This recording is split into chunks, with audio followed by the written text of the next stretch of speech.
Halo teman-teman, selamat datang lagi di AMA Channel. Di video kali ini kita akan mengulas mobil SUV harga 160-an juta rupiah. Tapi sebelum lanjut jangan lupa untuk di subscribe dulu ya buat yang belum subscribe, biar kami selalu semangat membuat konten-konten terbaru.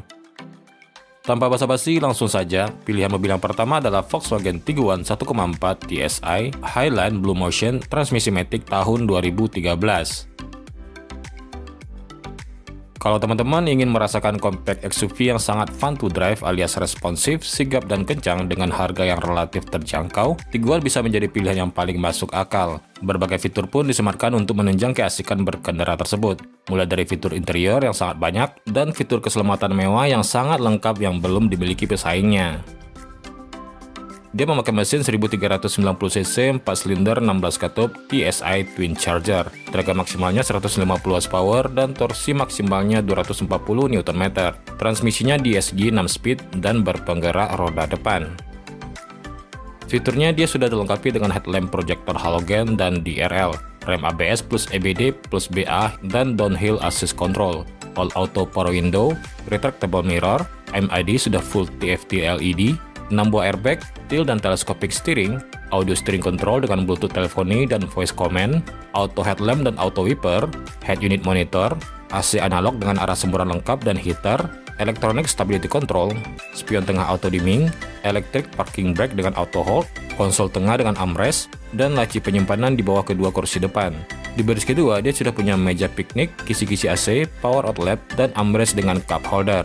Sementara untuk di bagasinya sudah ada lampu bagasi dan power outlet, dan dia juga sudah dilengkapi dengan sensor parkir 4 titik.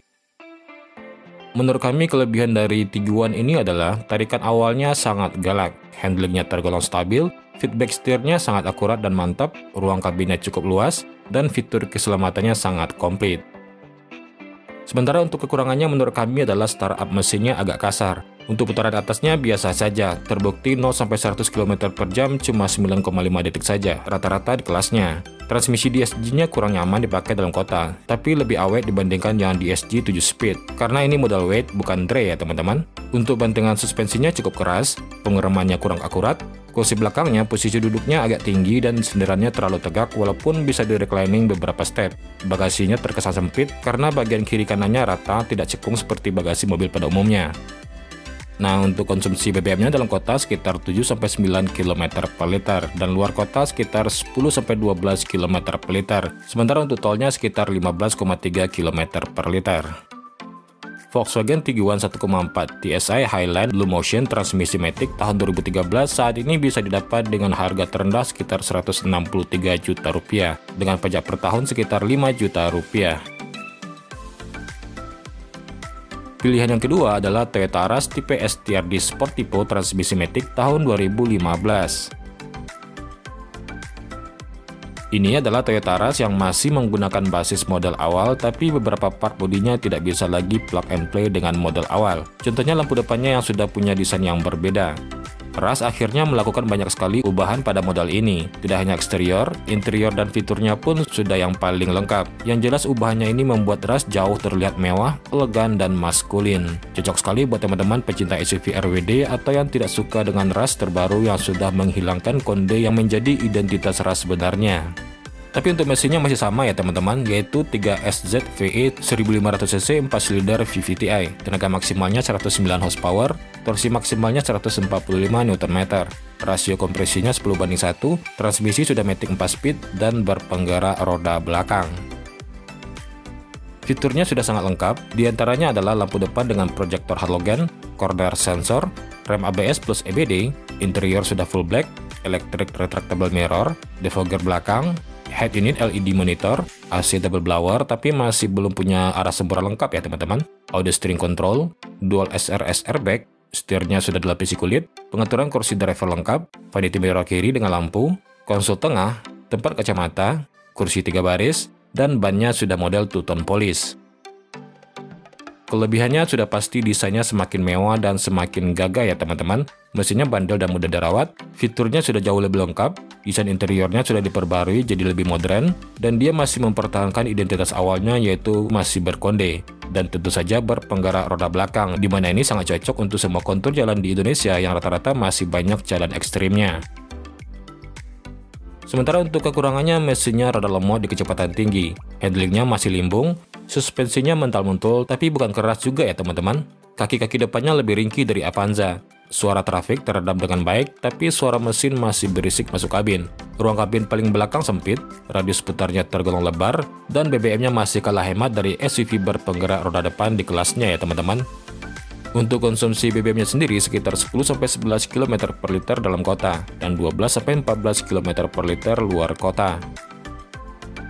Toyota Rush tipe STRD Sportivo transmisi matic tahun 2015, sekarang harga paling murahnya bisa didapat sekitar 165 juta rupiah, dengan pajak per tahun sekitar 2,5 juta rupiah. Pilihan yang ketiga adalah Mazda CX-9 tipe GT transmisi matic AWD tahun 2008.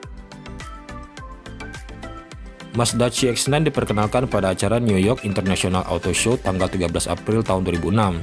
Kemudian diluncurkan di Indonesia tahun 2007 dan menjadi produk unggulan Mazda untuk kelas SUV mewah. Kelasnya berbeda jauh ya dari Tiguan dan Rush, tapi karena kita mengulas SUV di harga 160 jutaan, jadi salah satu pilihannya adalah Mazda CX-9 generasi pertama ini ya teman-teman. Dia memakai mesin MZI V6 3726cc 24 katup DHOAC SVT. Tenaga maksimalnya 277 horsepower, torsi maksimalnya 367 Nm, transmisi 6-speed active matic, dan dia sudah berpenggerak AWD alias all-wheel drive. Untuk fiturnya, dia sudah dilengkapi dengan headlamp projector, rem ABS plus EBD, smart key, electric mirror, traction control, stability control, power back door, audio steering control, cruise control, tilt dan telescopic steering, 6 buah airbag, auto headlamp dan wiper, pengaturan kursi depan elektrik dengan 3 memori slot, head unit monitor dengan kamera mundur, dan speakernya sudah dari merek Bose. AC-nya sudah digital triple zone auto climate dan ada heaternya.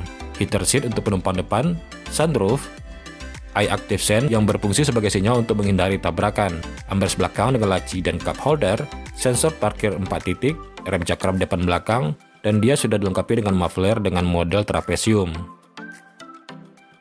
Untuk kelebihannya, menurut kami adalah mesinnya sangat bertenaga, karena bisa berakselerasi dari 0 sampai 100 km per jam dalam waktu 8,5 detik saja. Dan mesinnya ini halus dengan suara khas mesin V6 yang sangat kental. Fitur premiumnya sangat komplit, dan dia sudah punya banyak sekali sensor untuk membantu pengendalian mobil. Untuk posisi drivernya sangat ergonomis, kabinnya sangat besar dan kedap, busa joknya sudah seempuk sofa, bantingan suspensinya juga sangat empuk, dan tentunya dia sudah berpenggerak AWD. Sementara untuk kekurangannya menurut kami adalah bodinya yang terlalu besar, panjangnya saja lebih dari 5 meter dan lebarnya hampir 2 meter ya teman-teman. Ada beberapa fitur simple yang dihilangkan, seperti retractable mirror dan sensor parkir. Padahal ini fitur basic ya teman-teman. Merawatnya selayaknya SUV premium ya, tidak bisa dikatakan murah. BBM-nya boros bagi sebagian orang, tapi ini mesin V6 3700cc, wajar juga sih boros. Jadi konsumsi BBM-nya sendiri sekitar 5-6 km per liter saja nih teman-teman. Kalau kalian penyuka SUV dengan fitur premium yang sangat lengkap, mungkin Mazda CX-9 bisa cocok dengan kalian. Kalau dibandingkan dengan merek premium lainnya, tentunya Mazda lebih familiar bagi kalangan menengah, karena Mazda ada sampai ke daerah. Walaupun harga showroomnya lebih tinggi 10-15 juta, Mazda CX-9 GT transmisi matic AWD tahun 2008 ini sudah bisa didapat di harga 165 juta rupiah kalau teman-teman langsung membeli ke pemiliknya. Sementara untuk pajaknya sekitar 8 juta rupiah.